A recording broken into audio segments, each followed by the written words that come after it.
Paano nga ba pinturahan ang fiberglass na water tank na kagaya po nito? At ano ang angkop na pintura para dito?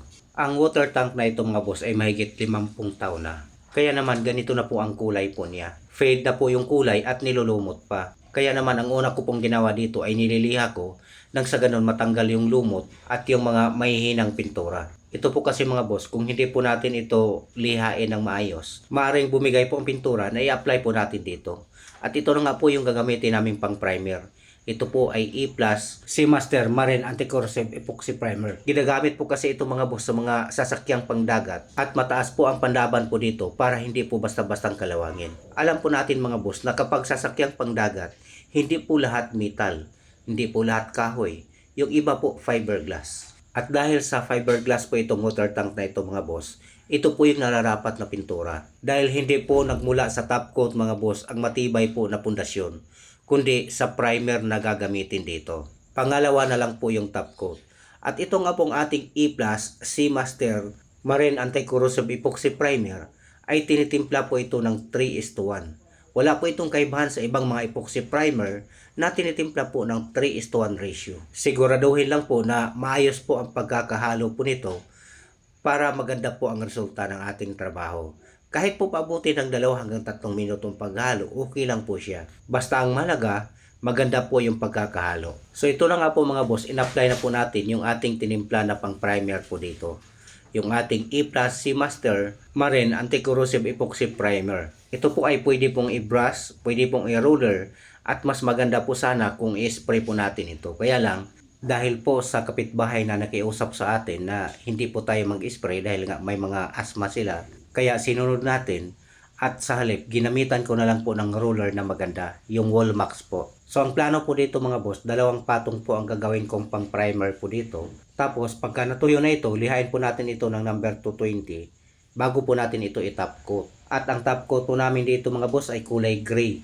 Yan po ay E+ Marine Enamel. Ang E+ Marine Enamel mga boss ay alkyd type po siya. Kumbaga kahanay po ito sa mga quick dry enamel. Kaya lang ang pinag-iba po dito dahil pang marine po siya. May halong chemicals po ito mga boss na dagdag na panlaban sa tubig alat. Kaya lang baka sabihin po ninyo na hindi naman ito barko o bangka, bakit yan ang ginamit ko? Magandang tanong yan boss, dahil ang E+ Marine Enamel ay hindi lamang panlaban sa tubig alat, kundi panlaban din ito sa ulan at init.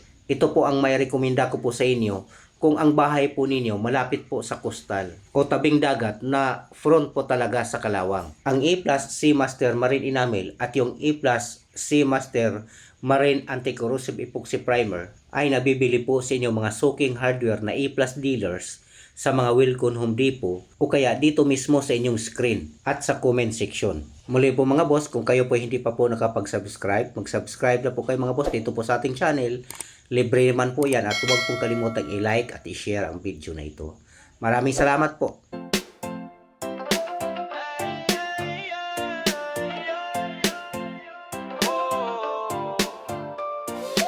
Sa bahay mo na medyo luma na, pader na kupas, wood nawala ng kinang. No worries, may solusyon na with brushes and rollers, kayang-kaya yan. Kulay ng lumo, kayang ibalik kahit anong surface, smooth or brick. Watch and learn, hindi ka maliligaw, sagot na yan ni Larry. Trust me now. Best varnish paints, ideas and techniques, from wood to walls to ceilings and bricks. Tutorial din kung paano magpintura at magvarnish. At kung gusto mo, pwede kang magpakontrata, walang stress. May step by step, di ka malilito, primer to finish, pulido ito. May tips and hacks na pang pro level, kulay at tibay, all natural and durable. Pinturang tama, varnish na swabe, resulta'y polish parang bagong bahay pare. Just follow his guide, sobrang dali, level up ka na agad, parang pro din si Kuya Larry. Best varnish paints, ideas and techniques, from wood to walls to ceilings and bricks. Tutorial din kung paano magpintura at magvarnish. At kung gusto mo, pwede kang magpakontrata, walang stress. Kahit